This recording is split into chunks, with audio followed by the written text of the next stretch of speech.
May 1 at Labor Day, kaya naman ang aga ko umalis sa akin tinitirahan dito sa Hong Kong. Bali 6 AM nga lang ay lumabas na ako at pumunta ako sa boarding house para kunin naman yung ipapa-storage ko dito. Bali ito na nga pala yung pangatlo kong padala sa Pinas kung maipapabox ko ito ngayong buwan or sa susunod na buwan. First time ko nga lang palang magpapapackage sa Xpeed na to at nung una nga ay sa LBC ako at yung pangalawa ko din ay sa LBC. Bali kasi nang pumunta ako dito nung una kong pa-storage ay sarado kaya naman no choice na ako. Ayoko na siyang bit-bitin pabalik kaya naman dito ako nagpa-storage sa Xpeed.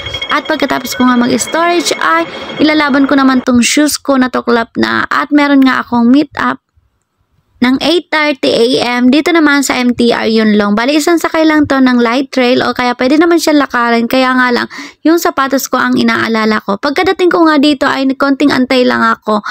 At dito nga ako sa exit E, nag-antay. At pero naman ay pinapunta niya ako sa exit H at nagsalubong na lang kami. Bali nga, hindi nga ako nag-antay dito ng matagal kasi kagabi pa lang nag-update na ako sa kanya at pagkagising ko ay in-update ko ulit siya. Bali, isa lang naman ang meet up ko ngayon at buti nga ay taga rito lang. At tinatamad nga ako kaninang lumabas kasi sobrang lakas ng ulan. Pero eto nga at maganda naman yung kapalit ng maaga kong paglabas. Pagkatapos nga ay pumunta na ako dito sa Philippine Shop para mag-almusal at eto na rin yung lunch ko. Palihintayin ko nga pala dito si Richin at meron kaming pupuntahang event.